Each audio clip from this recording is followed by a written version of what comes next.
depois de algum tempo, né, Roberto? Bom, pessoal. E no Ceará não tem disso não, cara.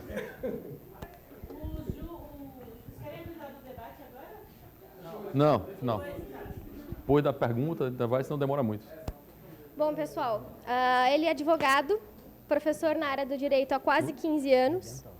Eu sou muito suspeita porque ele foi o meu orientador na monografia da pós-graduação e com certeza ele tem muita coisa boa para trazer para a gente hoje. Rodrigo Saraiva Marinho. E aí? Obrigado. Olá, pessoal, boa tarde. Prazer enorme estar aqui. Quem é Casa Menger? Casa Menger? Estão perdendo, né? Estão mal, né? Casa Hoffman? Estão ganhando? Sim. Agora? Recuperar amanhã. Casa Baixar. Casa Baixar. Tem pouca gente Casa Baixar. Cadê o povo? Foi embora? Ah, o pessoal está perdeu ponto comigo aqui agora já. Cadê a Casa Hayek? Que o coração, confesso que bate mais forte com Hayek. Pessoal, prazer enorme. Oi? Né? Prazer enorme estar aqui. Eu vou falar sobre um tema, né? Tem um tema bonito, né? Vocês notaram, né? Existe devido processo legal sem o Estado.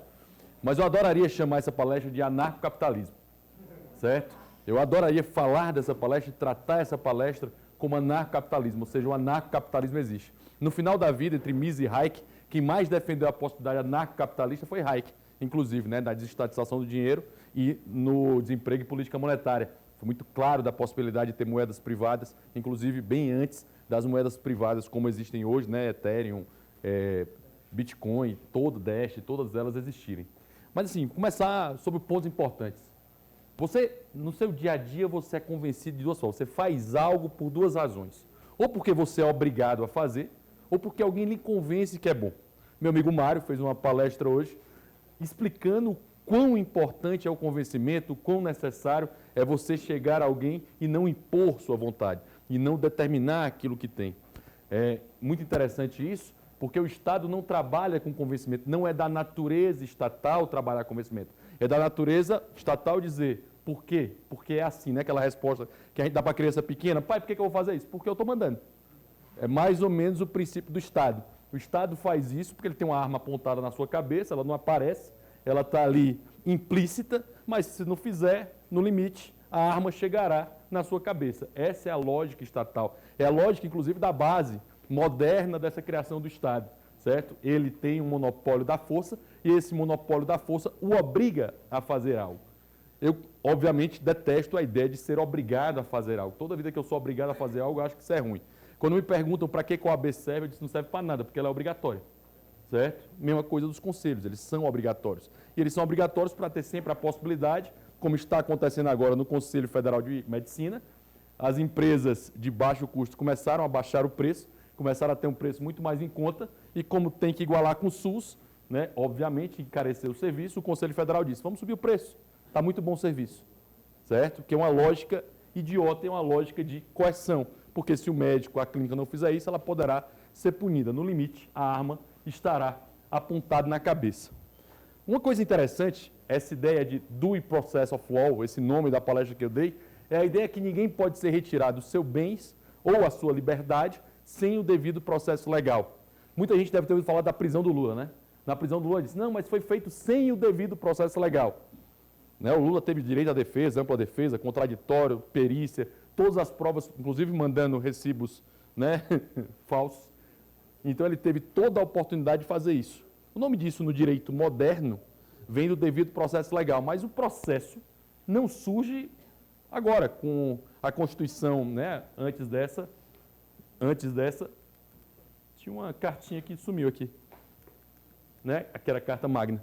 Antes dessa tinha uma carta que surgiu, tinha uma carta magna, que em 1215, mas o processo legal começa com Sócrates, começa com Jesus, certo? Você tem exemplos de processo, mas você não tem um exemplo da limitação do poder do rei, ou seja, do rei ser submetido à lei.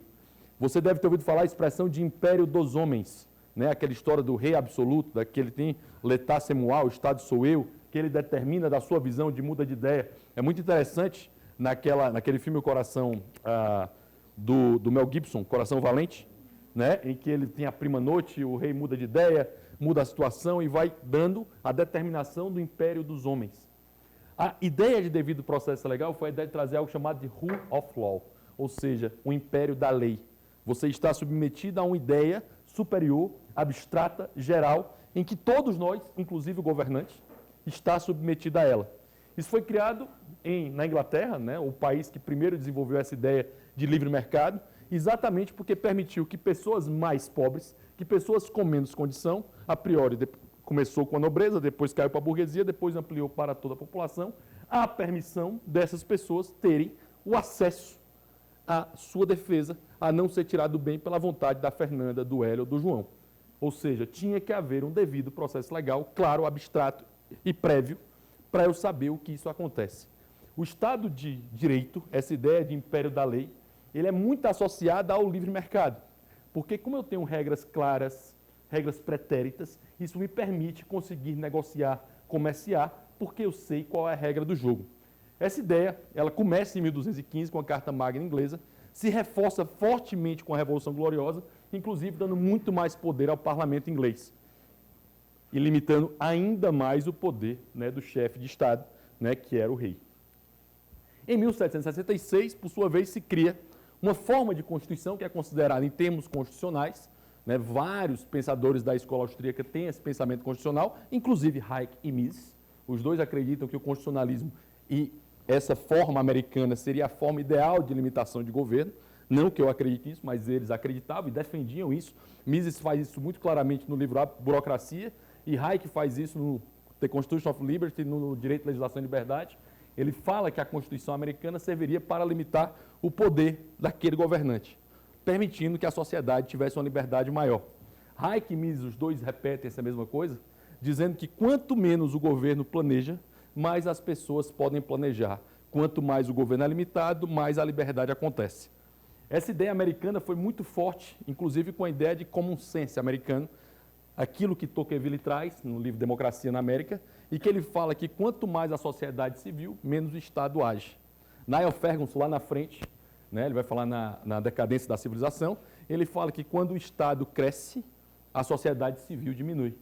Esse é o grande mal da sociedade civil. Se o Estado resolve tudo, segurança, educação, lazer, saúde, né, toda a Constituição, essa aqui, que eu vou já falar dela, a Carta de Papai Noel, quando o Estado diz que resolve todos os problemas, como no Brasil, obviamente a sociedade civil diz, eu não tenho nada a ver com isso, eu já pago ao Estado. E a ideia americana era reforçar exatamente essas instituições. E é esse o pensamento americano, que trouxe essa base na Revolução da América. Inclusive, há textos muito interessantes da própria escola austríaca, em que fala que o pessoal critica muito a ideia americana porque ela não foi feita por intelectuais. Ela foi feita por pessoas simples, pessoas da sociedade, indivíduos que queriam melhorar de vida e ter uma condição melhor de vida. Ou seja, sair do estágio de menor bem-estar para o estágio de maior bem-estar. Essa foi a sacada, a grande sacada da Constituição americana. Obviamente, o Estado tem sempre o mal, né? O Estado sempre tende a crescer. E esse é o mal da escola austríaca, é sempre uma memória que a escola austríaca traz sempre, o Estado tende a crescer. É muito interessante, a Gertrude Himmelfarb tem um livro bem legal, né, que ela vai falar sobre os tipos os caminhos da modernidade, e ela vai falar sobre os tipos de liberalismo. Esse livro é genial.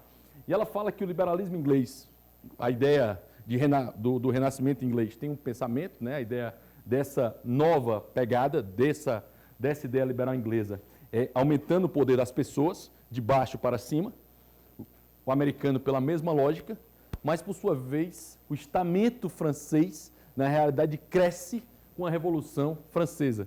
Ele se torna cada vez maior.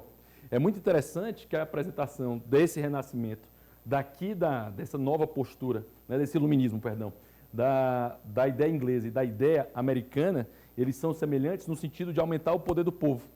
E já a Revolução Francesa faz exatamente o contrário. Ele aumenta o poder do governante. E é muito interessante que a gente estuda no nosso livro de história, nossos professores de história não ensinam para a gente a Revolução Americana e a Revolução Inglesa, a Revolução Gloriosa. Eles ensinam para a gente a Revolução Francesa, em que tinha aí para o direito, o estamento do direito administrativo, certo? Aumentou violentamente, até porque não mudou. Isso é uma coisa muito importante. A ideia do estamento francês se permaneceu exatamente como era antes. Não houve uma mudança, não houve uma evolução. Ou seja, o estamento francês já era grande, continuou enorme e passou a crescer ainda mais pós-Revolução Francesa. Ou seja, o poder do Estado aumentou, a ponto daquilo que Edmund Burke disse, que, daí, isso bem antes do terror, daí surgirá um ditador. E Napoleão aparece, em seguida, aumentando o poder do Estado. O iluminismo francês nada tem a ver com o iluminismo inglês e o iluminismo americano. Aqui, aumento do tamanho do Estado, nesses dois exemplos, a diminuição do tamanho do Estado. Exatamente porque aqui o devido processo legal era muito claro, e o direito administrativo que foi usado aqui, ou seja, o legislation, que foi citado pelo Bira lá no começo, a ideia da organização, ela foi feita para limitar o poder daquele chefe de Estado, daquele chefe de governo. Ao contrário senso, a Revolução Francesa, dentro da lógica legislativa, aumentou violentamente o tamanho do poder de quem estava administrando o Estado. Aí eu vou para a carta de Papai Noel. Todo mundo sabe o que é isso aqui, né? Constituição Federal de 1988, certo? Em que ela dá enormes direitos. Ou seja, nós tínhamos uma Constituição ruim, que era a Emenda Constitucional 69, Constituição ditatorial, ela precisava ser mudada. Nós tivemos um grande azar. A nossa Constituição foi criada pouco antes da decadência total da esquerda, da decadência total da ideia marxista. Ou seja, foi provado e comprovado que aquilo tudo que a gente sempre disse que não prestava, né, que Mises lá disse, lá no cálculo econômico sobre o socialismo, disse, isso não tem como dar certo. De fato, a experiência, né, usando a expressão do Alberto Oliva, provou claramente que era impossível aquela ideia sobreviver. Algo que, na teoria, a gente já sabia há muitos anos. Né? Isso com Mises, na ideia do cálculo, e com Hayek, na ideia do conhecimento ser completamente disperso. Nessa projeção, se você começar a ver ali do artigo 150, 140 para frente da Constituição, nossa Constituição é gigantesca, certo? Do 140 para frente, você vai ver que o governo se mete em saúde, educação, segurança, lazer, esporte, mais saúde, transporte, saneamento, né, energia, tudo possível, turismo, todo possível e imaginável está naquela Constituição, certo? É a Constituição que acha que tem um controle central de cima para baixo. E, ao mesmo tempo, essa mesma Constituição fala no seu caput do artigo 5º, cláusula pétrea, aquilo que não pode ser modificado, que vida, liberdade e propriedade devem ser defendidas. Né? O Bastiat falava que fraternidade forçada destrói a liberdade. A nossa Constituição é um exemplo clássico que a fraternidade forçada destrói a liberdade. Mas a nossa Constituição tem alguns méritos, tá, pessoal? Ela não tem só demérito, não. O artigo 5º, se fosse só ele, era uma boa Constituição. Tá? O problema é que não é só ele. Certo? E uma das coisas que o artigo 5º tem e repete o que as outras constituições dessas revoluções liberais, em que a burguesia, ou seja, os pobres, né, não tenha dúvida, não, o vendedor de sapato, era o cara que fazia camisa, o cara que trabalhava na indústria, esse cara pequenininho, o cara pobre, certo? Que conseguiram evoluir. Ela estava dizendo que esse cara só poderia tirar de seus bens ou sua propriedade com o devido processo legal. Parece que a Advocacia da União esqueceu isso há um mês atrás, né? Não sei se vocês chegaram a ver, mas tinha uma decisão, uma portaria da Advocacia da União, que dizia que ela podia intervir na propriedade de alguém, né, intervir dentro do patrimônio de alguém, sem devido processo legal, por meio de processos administrativos. Vou já falar deles, certo? O que isso acontece. Mas aí, professor, o que é que tem a ver com a matéria? Primeiro, o devido processo legal é um conceito. O conceito de devido processo legal é: ninguém pode ser tirado de sua propriedade ou a sua liberdade sem o devido processo legal. Está claro esse conceito? Isso é a ideia de devido processo legal. Isso vem dessas constituições, limitando o poder do soberano. É engraçado que quando a gente pensa em Constituição no Brasil, a gente pensa que a Constituição é para aumentar o poder de quem é o presidente, né? Do governador, do prefeito. A gente pensa isso, né? Toda a teoria constitucional foi feita para limitar o poder dessas pessoas. Aqui no Brasil a gente tem a impressão que é o contrário, é para limitar o poder da gente e aumentar o poder deles. Né? Essa é a impressão que passa, em especial, a carta de Papai Noel. Certo? Mas e aí? Existem outras possibilidades? Existem caminhos sem o Estado? Já existe, Rodrigo, anarcocapitalismo? Ou seja, eu posso dizer que em algumas circunstâncias eu tenho relações privadas, judiciais, que podem ser resolvidas entre as partes, de maneira clara, com processo legal e sem o Estado? Eu posso afirmar isso? É possível afirmar isso? Eu tenho algumas possibilidades. Pessoal, né, tem uma polêmica agora. Se eu estou na minha propriedade, alguém invade a minha propriedade, eu posso resolver esse conflito? Estou na minha casa, estou dormindo 3 horas da manhã, moro numa casa, o cara pula um muro, né, começa a tentar arrombar a porta. O que é que eu posso fazer? Eu posso atirar, eu posso me defender. Mas isso não sou eu que estou dizendo, não. Isso está previsto na Constituição em legítima defesa, está previsto na ideia de desforço necessário, certo? Ou seja, eu posso proteger minha propriedade, sem terra estão invadindo, eu posso proteger a minha propriedade. Na verdade, não é nem um esbulho, você pode se defender, evitar o esbulho, né? Para quem não sabe o que é esbulho, é turbação, ameaça, turbação, né? E esbulho, ou seja, o cara invade, né? Eu vou ter essa sequência, ameaça, turbação e esbulho. Nessa ideia, nessa sequência, eu posso evitar me defendendo, eu posso proteger a minha propriedade, seja com a mão, seja com a força física e proteger isso. Isso é possível, eu posso me autodefender. Incrivelmente, pessoal, a Constituição diz isso, certo? Que eu posso me defender, ou seja, é possível fazer isso aqui no Brasil. E ainda que ela não dissesse, isso é um direito, né? Se eu for trazer lá para a antiguidade, um pouco mais ali, base Tomás de Aquino, né? O Bira gosta muito do Aquino, né? É um tomista, eu poderia dizer que isso vem da base do direito natural, ou seja, vem da natureza, que Hoffman trata como a natureza não divina, mas a natureza humana, que o Bira falou, trouxe a ideia que não seria natureza, seria a condição humana, não é, Bira? Quem que fala isso, da condição humana? Ortega y Gasset, do Rebelião das Massas. Ou seja, eu posso me defender e posso defender um terceiro. Isso é possível. Pessoal, mas isso aí não é fazer exercício arbitrário das próprias razões, justiça com as próprias mãos? Lembra o princípio do liberalismo aqui, especial do libertarianismo? Né? Qual é o slogan maior do libertarianismo? Don't trade on me. Ou seja, não pise em mim, PNA. É bem simples. PNA é um princípio, ela não é a vida, ele é só um norte. Né? Eu fico muito impressionado quando a meninada começa a resolver isso para tudo. PNA é o norte, PNA é o caminho, ou seja, se o cara me atacou, eu posso me defender. Isso é lógico. A pessoa me empurra, eu vou me defender dela. Certo? Isso é possível, é da natureza, é da condição humana. Isso já é possível hoje, tá, pessoal? Eu posso proteger minha propriedade, inclusive a bala. Tá? Que fique claro isso. Aquela ideia da Ana Hickman, do cunhado defender aquele bandido que tentou matar aquelas pessoas, aquilo ali é um absurdo, é um equívoco jurídico.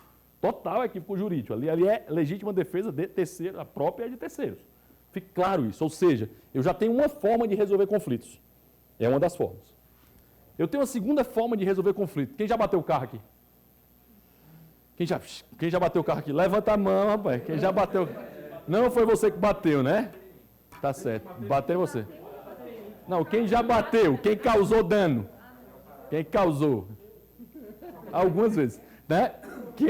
Quem já recebeu dano? Em geral, pessoal, vocês já... Vamos pensar aqui. Como é que vocês resolveram esse problema?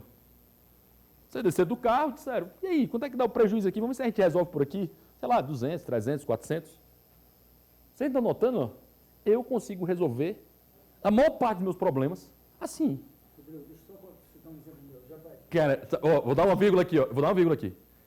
Eu sou advogado do MIS, certo? Eu sou a parte jurídica. Eu tenho minha contraparte, Hélio Beltrão, que é, né, advogado. Fala. Na Europa, microfone. que bateu no meu carro.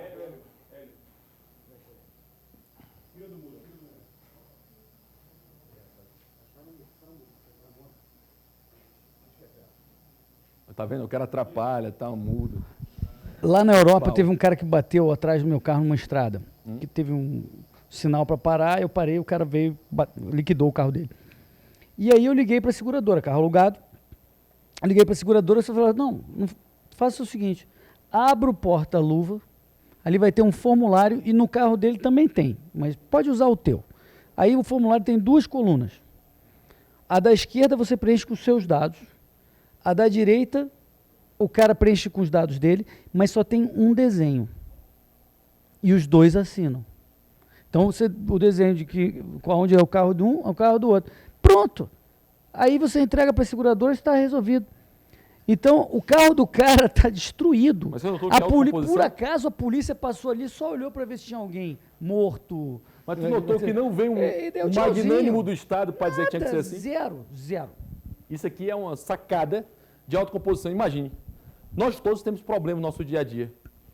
Pensei que mais de 90% dos nossos problemas, 99% dos nossos problemas são resolvidos assim. Grande parte dos nossos problemas são resolvidos dessa forma. Pessoal, tem algum ente centralizador para decidir isso por você? Tem algum juiz, algum mediador, algum ente estatal que diga assim, não, o Hélio agora vai pagar R$500 para fulano. Tem alguém determinando isso? Isso é uma resolução de conflito, certo? É uma possibilidade de 2 pessoas que causaram um problema entre elas e podem resolver isso. Isso é uma possibilidade de uma forma de resolução de problemas. Existe uma outra possibilidade, de duas pessoas não conseguirem chegar à conclusão de quem é a culpa ou de quem não é a culpa. Né? Isso é muito comum no direito, hoje, na reforma do processo civil. Isso coloca como duas pessoas, por exemplo, casados, que querem se divorciar, ou que têm filhos, ou que têm patrimônio, ou sócios, ou seja, relações continuadas. Pessoas que estão no relacionamento de longo prazo, certo? Quem vai decidir melhor qual vai ser a consequência para os filhos? As partes, né? Os dois interessados. O patrimônio, os dois interessados. Essas pessoas vão saber melhor como resolver isso. O que é que o mediador faz, né? Isso é um problema, né? Porque trouxeram para o Brasil e esquerdaram isso, certo? Tá? Porque o pessoal da mediação diz que o objetivo da mediação é empoderar as partes. Vocês imaginem como eu gosto da expressão empoderar as partes. Aí você vai estudar nas grandes escolas liberais do mundo, né? Hoje, em especial, né? A escola de Chicago, tem uma base muito forte nisso, a escola de Nova York. Eles vão trabalhar que a mediação é no sentido das partes resolverem os seus próprios problemas, ou seja, a possibilidade de auto pessoal de eu conseguir resolver aquilo que eu causei, ou aquilo que eu posso resolver entre partes. É uma possibilidade de resolução de conflitos sem eu precisar do Estado. Eu tenho outra possibilidade, que o cara chegou e disse assim, rapaz, não consigo ter uma solução, mas eu quero chamar alguém aqui, fulano, João, Francisco, a Luísa, para definir quem é que é o culpado, quem tem razão, ou seja, relações não continuadas. Houve uma situação clara, eu não quero ir para o judiciário, mas eu quero aqui resolver extrajudicialmente e eu quero fazer um contrato valendo interpartes, que esse contrato vai ter validade. Pessoal, esses contratos são, a maior parte dos contratos, né? Aqui uma vírgula. Vocês acham que no Brasil os contratos são cumpridos ou descumpridos? É uma curiosidade que eu sempre gosto de fazer. Contratos no Brasil são cumpridos ou descumpridos? Descumpridos, né? Pessoal, o ônibus que estava lá para pegar vocês hoje? Estava? Chegou? Quarto estava reservado? Programação veio? Os professores estão aqui? Em geral, quando você compra a coxinha, te entregam? Em geral, tu comprou, pagou a coxinha, Júlia, te entregaram a coxinha? Tu foi no self-service, pagou o self-service, recebeu a comida? Isso é contrato. Teus contratos são cumpridos ou não são cumpridos? Sabe por que a gente tem essa sensação? Porque, infelizmente, no Brasil, a gente vive uma sociedade de desconfiança. A gente acha que a contraparte da gente não vai cumprir o contrato. A gente sempre tem a expectativa, né? E você imagina que o custo de transação para isso, né?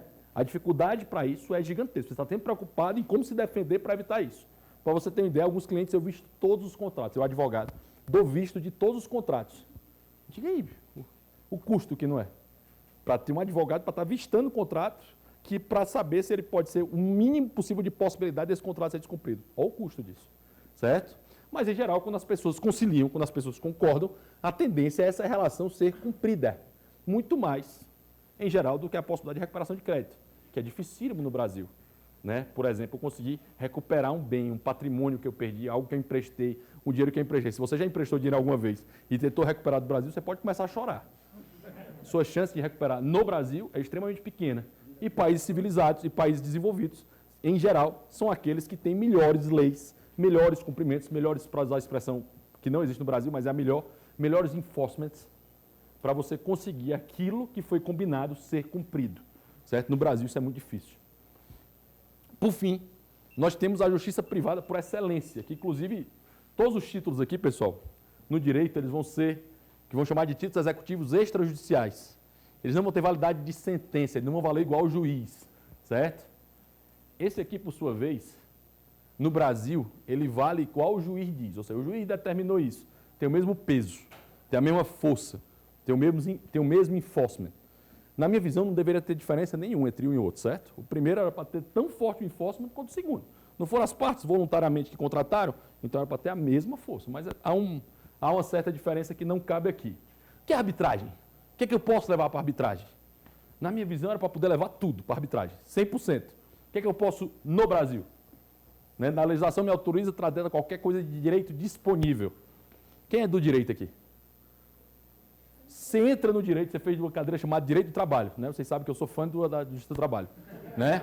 Você entra no disciplina de Direito do Trabalho, você começa a disciplina de Direito do Trabalho, o cara começa a dizer na aula assim, o direito do trabalho é um direito indisponível. Eu não posso dispor dele, apesar de ser direito civil, né? Só uma vírgula aqui. É um direito indisponível, eu não posso dispor desse direito. Aí eu disse, engraçado, faz 15 anos, 16 anos que eu advogo, e faz 16 anos que eu vou para a audiência trabalhista, o cara pede 100 mil reais e ele faz um acordo em 10. Mas não era indisponível? O que é que muda? O juiz está na frente, é isso? certo? O direito civil é um direito disponível, é um direito privado. A diferença é que eles mentiram durante mais de 40, 50 anos no Brasil até as pessoas acreditarem que aquele direito era indisponível. Isso foi um truque, né? Um truque, claro, para conseguir convencer as pessoas daquilo que não é, daquilo que não existe. Em tese, a arbitragem no Brasil é proibido, em geral, para a justiça do trabalho, a não ser que você tenha independência econômica, ou seja, você ganhe mais ou menos 11 mil reais, certo? Se você ganhar mais ou menos 11 mil reais, certo? Você vai poder ir para a arbitragem e resolver seus problemas. O sindicato é arbitragem? Seria legal, né? Fazem, mas não é arbitragem. Né? Deveria ser, seria ótimo. Seria fantástico. A pergunta que a Beatriz fez, mas quando o sindicato, né, que eu peço demissão depois de um ano para eu sair, eu sou obrigado a ir para o sindicato hoje, né? Fazer a rescisão. Naquela hora que eles estão fazendo, eles estão arbitrando, não é verdade? Devia ser arbitragem aquilo ali. Por que aquilo não é arbitragem? Porque os sindicatos não querem que aquilo ali seja arbitragem. Mas uma das formas que os sindicatos poderiam se custear a partir de agora é, de fato, fazendo arbitragem. Seria ótimo para eles. Mas eles não fazem. Certo? É uma lógica. Então, assim, a arbitragem no mundo pode ser usada para diversas coisas. O Brasil é o quinto país, incrivelmente, ó. O Brasil é o quinto país do mundo que mais usa a arbitragem. No planeta Terra inteiro, o Brasil é o quinto. Nós fomos o terceiro há 2 anos atrás. Ou seja, as empresas hoje estão evitando profundamente irem para esse lugar. Certo? As empresas hoje querem fugir da justiça estatal, porque a justiça estatal, se você pensar aqui, qual a palavra que vem à mente quando eu penso em justiça no Brasil? Que ela é lenta. Eu penso exatamente isso, ou seja, eu emprestei R$1.000 para ele não quer me pagar. Para eu conseguir recuperar isso vai demorar, no Brasil, em média, um ano e meio para eu conseguir botar esse dinheiro no bolso, se ele tiver patrimônio. Né? Se ele tiver patrimônio. Se ele não tiver patrimônio, eu não tenho chance nenhuma. Certo? Até eu conseguir bloquear algo dele. Se ele se mudou, então, se eu pedir para a justiça, me informe o endereço dele. Aí ele vai dizer assim, ó, isso é uma diligência do exequente, ou seja, de quem está pedindo para recuperar o dinheiro. Mas eu não tenho acesso a cadastro, porque é privado, né? É sigiloso. Eu estou pedindo à justiça para me dar isso. Não, calma. Certo? Procure mais. Você talvez ache. Tá? Então, assim, a arbitragem permite, de forma rápida, efetiva, que eu tenha uma sentença executiva judicial e consiga resolver o meu problema rapidamente. Ou seja, isso já existe. Isso já é uma realidade. Então, quando o teu fulano chegar assim, é impossível ter justiça privada no Brasil. Isso não, ela já existe. Plano de saúde usa muito. Já existe. Não, o plano de saúde é difícil de usar porque ele vai ter dificuldade com a contraparte. Porque para ir para a arbitragem, eu e você temos que concordar que nós vamos para a arbitragem. Tem que ser um acordo entre duas partes. Certo? Então vai ter um pouco mais de dificuldade para isso. Certo? O principal problema que vocês disseram aqui para mim é lentidão. Né? Violenta lentidão. Já deu 50 minutos? Uau!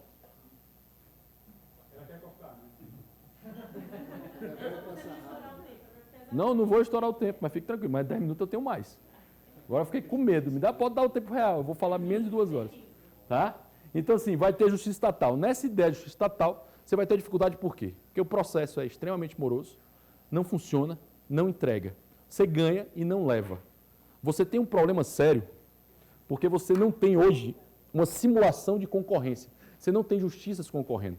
Hayek, lá no livro Os Fundamentos da Liberdade, The Constitution of Liberty, que em breve traremos, se Deus quiser, aqui para o Brasil, né, foi lançado lá em 83, pela editora Visão, ele diz o seguinte: quando é que a justiça inglesa mais evoluiu?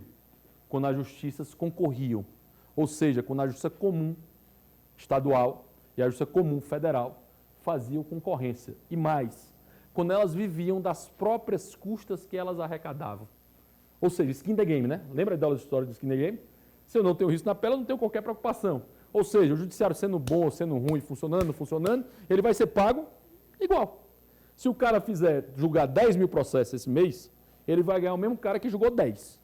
Não vai ter diferença nenhuma, para um ou para outro. Lógica estatal. Ou seja, se a justiça estadual for ótima, ela não vai conseguir pegar os processos da justiça federal. Ele não consegue trazer isso, porque não há concorrência interpartes.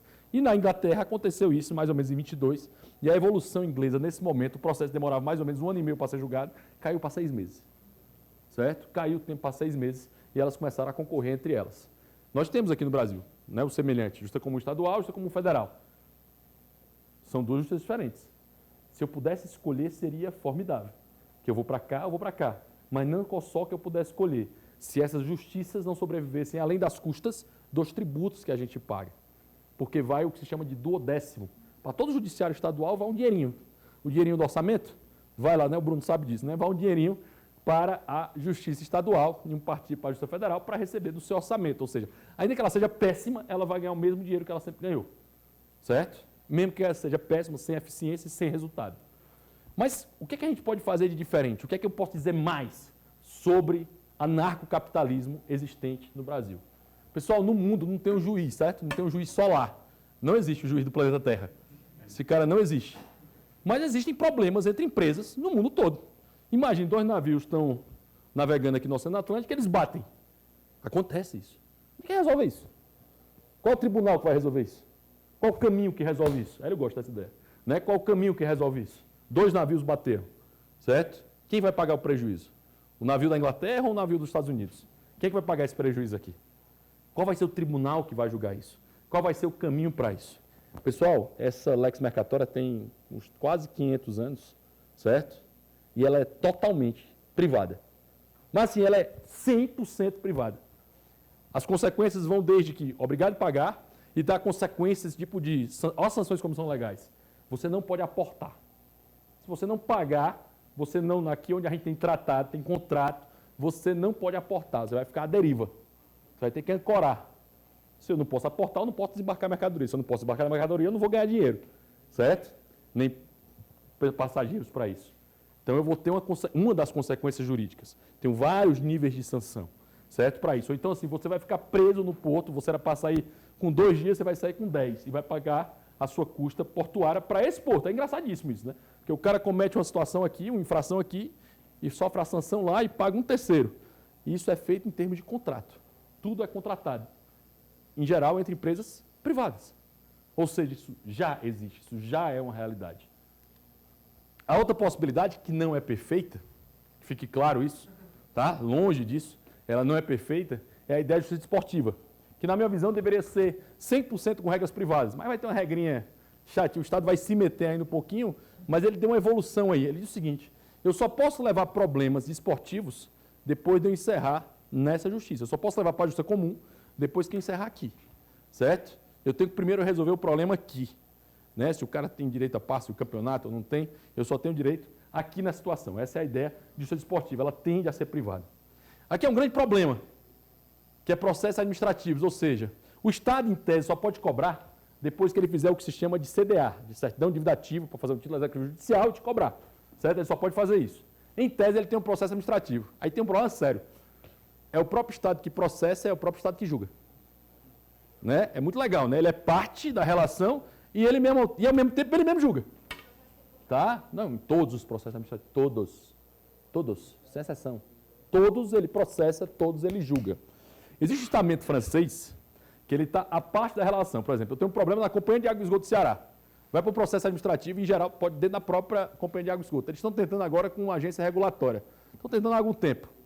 Só que o problema da agência regulatória é o que a gente sabe há muito tempo, a tal da teoria da captura, que é capturado ou pelo Estado ou pelas empresas. E aí gera o mesmo problema, porque o Estado não vai conseguir fazer isso de maneira eficiente. Qual é a solução que um peruano deu? Vamos trazer o Estado para a arbitragem. Vamos trazer o Estado para a iniciativa privada. Aqui no Brasil, a gente já tem essa opção naquelas PPP, né? Já viram? Parceria público-privado, já é possível irem para a arbitragem. Quantas vezes foi, Rodrigo? Nenhuma, certo? Mas é possível, tem lá a possibilidade para que isso aconteça. Uma das coisas que o meu amigo advogado gosta muito de falar é a ideia de policentrismo, de concorrência entre jurisdições, certo? Essa aqui é a lei anticorrupção americana, né? Foreign Corrupt Practices Act. Vocês sabiam que eu sou presidente do Indústria em São Paulo, do Indústria nos Estados Unidos, Nova York. Se o Lucas Fagnani, que é meu diretor aqui, for corrupto, eu respondo lá. Eu respondo lá. Eu não respondo aqui, ele responde aqui e responde lá também, certo? Porque, ou seja, existe a possibilidade de jurisdições diferentes, em espaços territoriais diferentes, poderem se contrapor, poderem se sobrepor. Isso é uma novidade, isso não acontecia no mundo. Isso é uma possibilidade extremamente diferente e inovadora em relação a isso. Ou seja, eu posso ter, porque em tese, se eu moro no território, se eu estou no Brasil, quem entrar nessa jurisdição aqui, peruano, americano, africano, quem entrou no Brasil responde pela lei brasileira. E não pode alegar desconhecimento. Né? A nossa lei tributária tem 8 toneladas. 8. E não pode alegar desconhecimento. Certo? Então esse cara se submete a essa lei. E ao mesmo tempo, esse cara que está lá, nessa lei aqui, que começa a se espalhar pelo mundo, isso aqui tem nos Estados Unidos, mas já tem na França, já tem na Inglaterra, já começa a chegar no Brasil, essas leis começam a se contrapor, se sobrepor. Ou seja, a jurisdição não está se limitando ao território, a jurisdição não está se limitando ao local. Isso é um baita avanço. E existe ainda a possibilidade, aí foi criado pelo pai do Hélio, aí eu vou fazer o elogio, né? O Hélio Beltrão criou a ideia de, na verdade ele chamou lá no começo de pequenas causas. Quando ele criou era chamado de justiça de pequenas causas, ou seja, para causas pequenas. Isso já existe no Brasil, a ideia de concorrência, ó, pequena ideia de concorrência. Juizados especiais cíveis, se eu tiver até 20 salários mínimos, eu posso ir sem advogado, e até 40 salários mínimos eu posso ir com advogado. E eu posso escolher se eu vou para o juizado especial ou se eu vou para a justiça comum. Eu começo a criar alguma concorrência. Ou seja, Rodrigo, então concorrer entre as jurisdições não é algo possível. Simular o mercado não é algo tão impossível, certo? Já que não resolveu, não dá para privatizar tudo ainda, certo? Eu consegui simular o mercado, pode ser que algo evolua. Isso já existe no Brasil. Não é uma novidade. Não é o que o Huerta de Soto vai chamar de eficiência dinâmica. É uma forma de evolução em que eu simulo o mercado. E eu ainda tenho uma baita nova possibilidade. Eu não sei se você já ouviu, todo mundo já ouviu falar disso, né? Isso é tecnologia por trás. Por trás de quê, pessoal? Do Bitcoin, do Dash, do Ethereum. Ou seja, é uma ideia B2B, certo? Em que as pessoas vão conseguir se juntar. Qual das piores coisas que tem no Brasil hoje, na minha opinião, se chama cartório, certo? É uma das piores coisas do Brasil. Se você tem o desprazer de ir no cartório, eu tive o desprazer de anteontem, foi anteontem que a gente foi? Teve o desprazer de ir no cartório anteontem, e você tem o desprazer de estar ali, em que, por exemplo, se eu fizesse a minha assinatura, poderia ser certificada pelo João, porque ele vai ter a fé de que a minha assinatura de fato é minha. Por exemplo, essa é a ideia do blockchain. Eu posso ter uma matrícula de um imóvel em que 10 pessoas podem confirmar, de fato, é do Rodrigo. 10 não, 10, 1 milhão, 1 bilhão de pessoas podem confirmar que de fato aquela matrícula é minha. Imagine se eu puder começar nessa ideia policêntrica, nessa ideia de concorrência de jurisdições, eu ter processos de jurisdições do mundo em que eu possa começar a litigar para resolver conflitos entre as pessoas, porque esses conflitos vão existir. Justiça, a realidade do mundo é 2 pessoas, você vai haver discordâncias. Imagine a possibilidade desses processos poderem estar aqui no Ceará, mas estarem em São Paulo, estarem em Nova York, estarem em Tóquio, certo? Imagine a possibilidade que isso não pode dar, não pode acontecer com essa ideia do blockchain sendo aplicado ao judiciário. Ao judiciário não no sentido de ser judiciário estatal, ao judiciário no sentido de resolver conflitos, de ter um terceiro imparcial que possa julgar determinadas causas entre as partes para isso acontecer. Imagine eu conseguir resolver o meu problema de matrículas do imóvel. Os principais problemas do Brasil hoje, né, o Hernando de Soto, que é outro grande economista, fala disso, que quando eu não consigo transformar imóveis em valores financeiros, eu proíbo, eu impeço dos mais pobres conseguirem ascender de vida, porque a única garantia que eles teriam era o próprio imóvel deles. E como a minha relação complica muito isso, eu não consigo permitir que esse pessoal consiga ascender. Ou seja, o que eu quero dizer com isso é a minha conclusão da palestra. O anarcapitalismo já é uma realidade. A justiça privada já é uma realidade. Elas já existem no Brasil. Já existem formas de eu resolver meus problemas sem depender do Estado. É possível fazer isso. Quanto mais isso for escalado, quanto mais isso for feito, obviamente, né, mais barato será. E é exatamente essa possibilidade que um blockchain pode dar, baratear esse custo violentamente. É exatamente essa demanda e essa ideia a ser utilizada que pode fazer isso acontecer. Obrigado, senhores.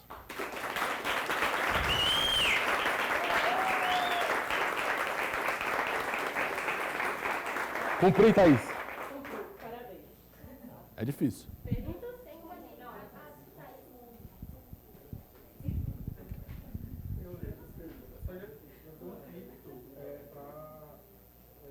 Deixa a pergunta no microfone. Eu sei.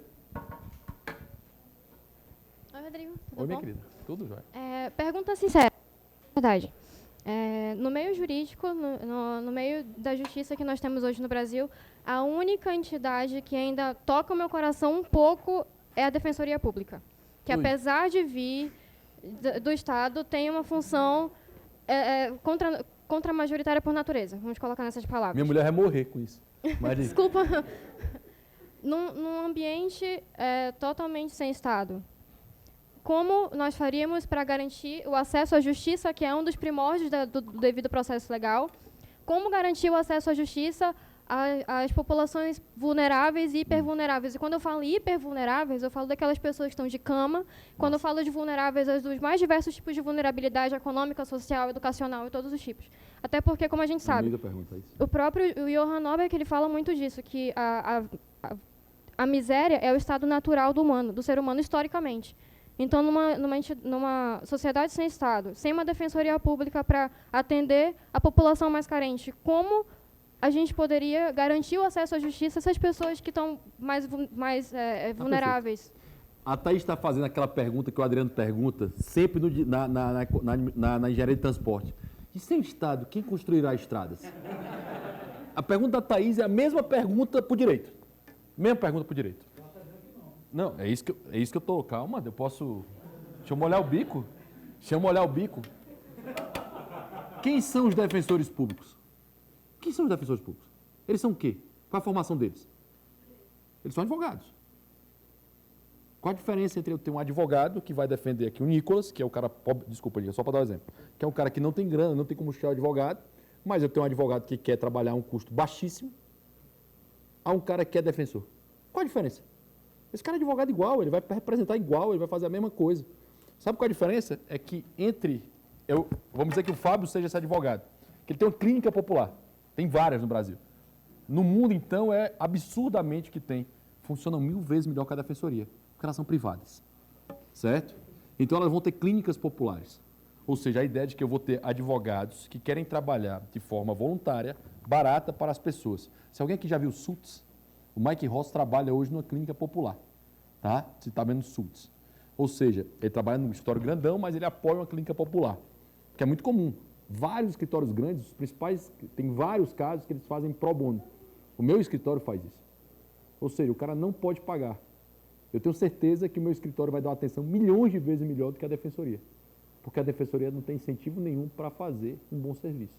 Porque ela é estatal. Ela é estatal, entenda. A lógica estatal ela é contrária. Ela é contrária à lógica privada. Por que eu faço a advocacia pro bono? Por responsabilidade social, mas eu quero ganhar com isso também. Eu acho que é legal, tenho minha preocupação pessoal, mas tem marketing também.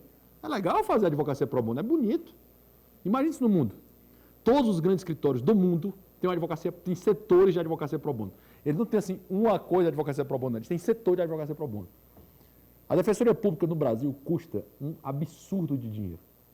Se eu fizesse o contrário, ao invés de eu pagar isso, vamos dizer que o Estado queira pagar, vamos pensar em voucher, né? Para dar uma transição que não é o ideal que a gente pensa, mas em vez de eu pagar a defensoria, a administração, o custo, tudo isso, se eu pagasse só para o advogado, se eu pagasse um voucher para esse cara que precisa de advogado, e eu pagar para esse cara que é formado, advogado, cheio de advogado no Brasil, imagina, eu vou pagar para a Thaís um valorzinho pequeno, para que ela pudesse advogar para esse cara pobre. Não é mais barato? Mesma lógica do voucher. Não é mais barato eu criar uma faculdade, uma instituição todinha, ou eu pagar para o usuário? Tem dois pontos, né? Eu tenho um ponto aqui primeiro, que esse cara tem a mesma formação que o advogado tem. Nenhuma diferença. A outra segunda afirmação é a estrutura que esse cara está é muito mais cara do que essa estrutura. Quem paga a conta da defensoria, não tenha dúvida que é uma estrutura caríssima, são os mais pobres. E é muito mais caro pagar esse custo da defensoria do que pagar um advogado. Então, ou seja, aquilo que tem pretensão de ser bom, né, tem a intenção de ser bom, na realidade é péssimo. Aí a gente fala muito isso, né? Um resultado econômico, o resultado das medidas não pode ser medido pelas suas boas intenções, e sim pelos seus resultados. E os resultados que a gente tem da defensoria pública no Brasil é que eles são pífios, infelizmente. Apesar de ser muito bonito. Vou defender os pobres, vou ser legal, né? Eles vão defendendo os pobres ganhando muito bem. Hoje um defensor em Fortaleza, a minha irmã é defensora pública, ele ganha exatamente o mesmo que o juiz e promotor ganha. Ele é rico, ele está no 0,01% do Brasil. Ele está lá naquela faixa, ganha acima de 15 mil reais, ele está lá, 0,01%. Esse cara é rico, de pobrinho ele não tem nada.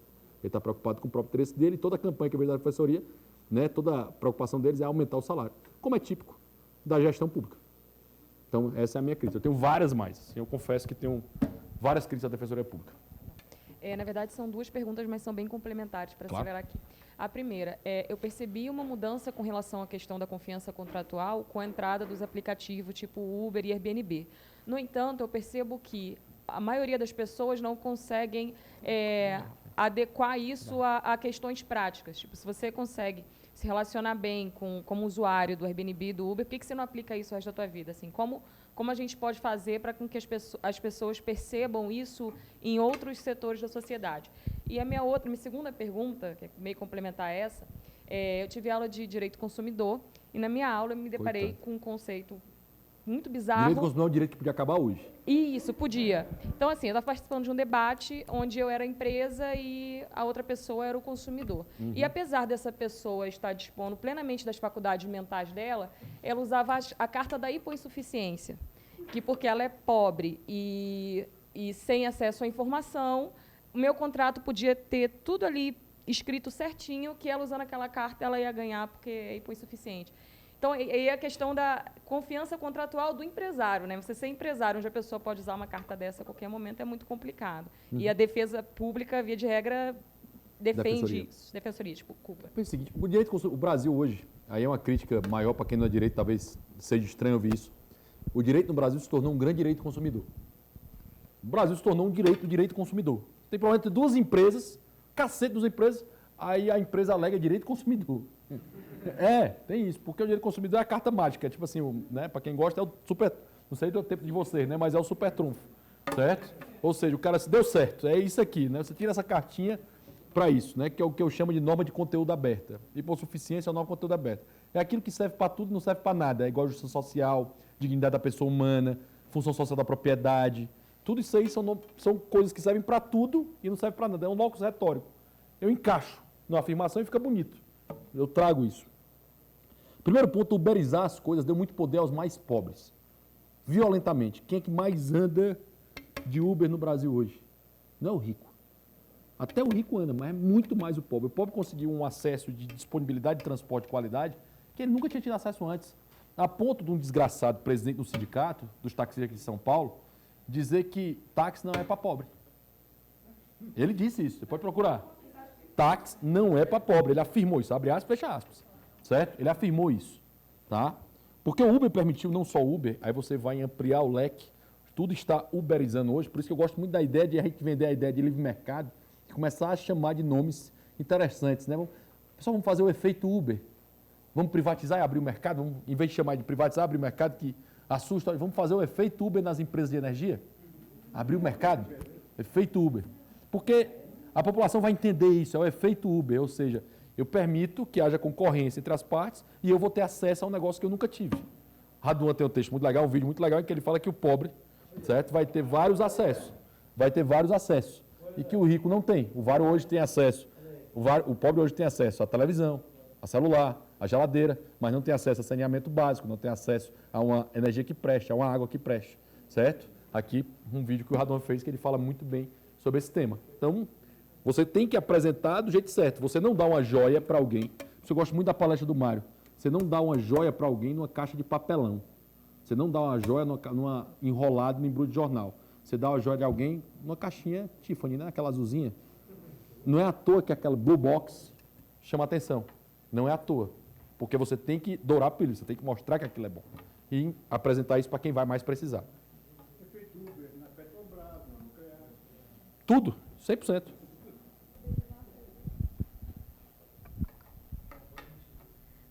Rodrigo, sobre o sistema né, de justiça entre common law e civil law, você acredita que para o Brasil a common law funcionaria? Sim. E está em processo, assim como o exemplo do novo Código de Processo Civil, você acha que já é um passo para isso? Né? Eu sou professor de processo civil, Fernando. Então, para mim, é uma área que eu gosto muito. Né? Então, assim, primeiro ponto, minha palestra dos últimos anos, nas minhas duas últimas palestras do último ano, eu falei sobre common law, falei sobre civil law, aqui no Instituto Mises, aqui no Summer School. O common law é um processo em que eu vou ter o precedente dado e o juiz da quinta vara julgou desse jeito essa semana. Semana que vem ele vai ter que julgar igual. Na outra semana ele vai ter que dizer que aquilo é igual, se ele mudar de ideia ele vai ter que explicar o porquê. Ele não pode mudar de ideia ao bel prazer dele, porque isso gera insegurança jurídica. Ou seja, eu tenho um negócio com ele, nós temos uma editora, Ju, certo? Na editora tem essa regra do jogo, e o juiz julgou um caso dessa forma. Nós entendemos que semana que vem ele vai julgar igual. Porque se ele julgar diferente, para a gente empreender, vai ser muito mais difícil. Porque eu tenho que estar preocupado todo o tempo como é que eu vou me precaver se ele mudar de ideia. Então eu não tenho segurança jurídica.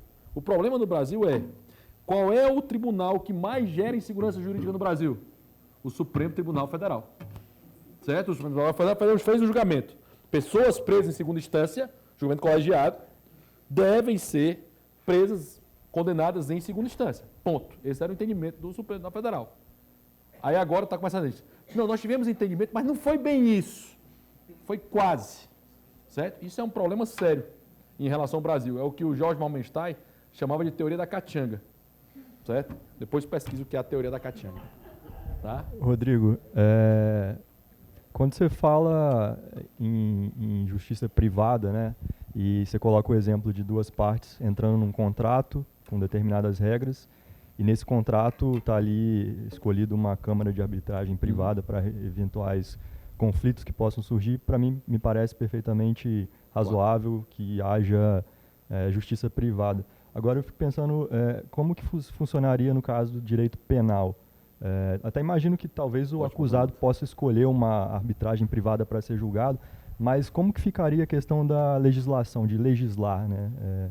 Como que isso seria resolvido sem o Estado? Eu gosto muito, assim, eu tenho os meus questionamentos sobre o anarcocapitalismo.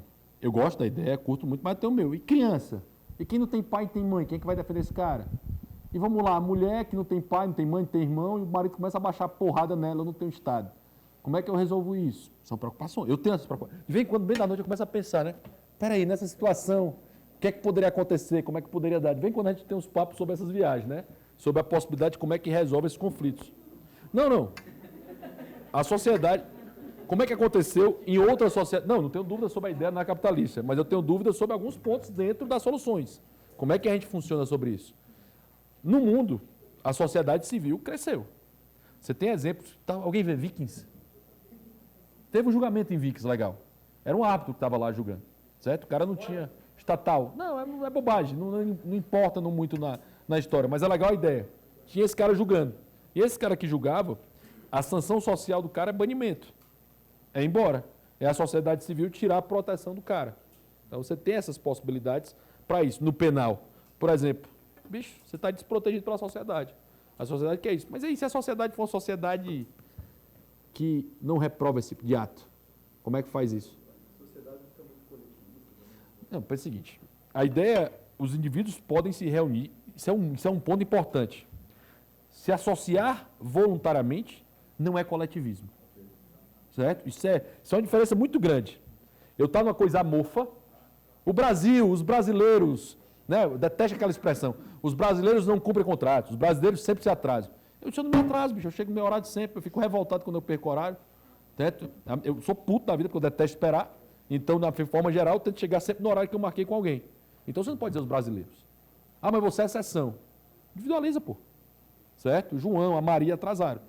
Hoje o cara lá, um ministro, precisa dar um exemplo, como são as sociedades. Um ministro inglês hoje pediu a renúncia porque atrasou 2 minutos o discurso dele no parlamento. 2 minutos. O cara pediu a renúncia em público. Ele disse, eu acho isso absurdo, eu estou numa posição de alta relevância, eu não posso dar esse mau exemplo. Aproveitando ensejo, eu entrego meu cargo, porque isso não é justificável para um ministro. Se for o posicionamento dele. Aqui no Brasil, se o ministro assiste, a gente começa a rir. Infelizmente. Certo? Mas existem soluções que foram dadas em outras sociedades para isso. Agora é muito difícil pensar nisso hoje. Nós estamos com um paradigma hoje que a justiça resolve todos os problemas, que eu tenho um judiciário para isso e como fazer isso. Nós temos que pensar em outras ideias. Renzo Hope pensa em hiperfederalismo. Hoffman pensa em agência de segurança. Nunca explicou o que era agência de segurança. Molinari explicou muito melhor do que Hoffman o que era agência de segurança. 1000 vezes melhor. Certo? Na produção de segurança. Fala, Hoffman. Queria só fazer um complemento, mas você está gravando aí? Assim, a sociedade, ela pode ter regras, e deve ter regras mesmo, sem ter um decisor monopolista. Ela vai ter regras.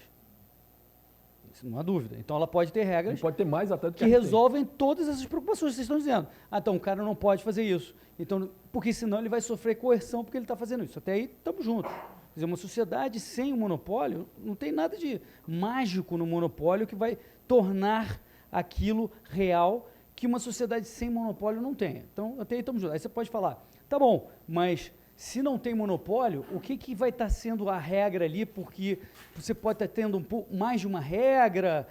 É possível, mas da mesma forma como você tem, por exemplo, em empresas de telecomunicações, cada empresa tem uma frequência diferente, no final a gente usa o celular sem saber que diabo de frequência, cada uma tem um troço e todas elas se falam, a tendência é que haja uma uniformização para justamente ter um trato. Então, tá bom, qual é a regra com criança? Pode bater? Não pode? Acaba tendo uma decisão comum.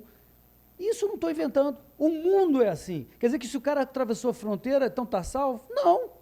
Entendeu? Não está. Porque o outro país vai ter uma regra de, não, peraí. Se o cara cometeu o crime aí, devolve, o cara pega. É a mesma coisa na sociedade anarcocapitalista. Então não tem nada que não possa ser resolvido na anarcocapitalista, porque é exatamente a mesma regra do nosso. A única diferença, a únicazinha diferença, é que tem um monopólio hoje. E porque tem um monopólio, vai ser usado em benefício dos caras que detêm monopólio, vai ser caro, vai ser vagaroso e vai tender a não atender justamente essas preocupações.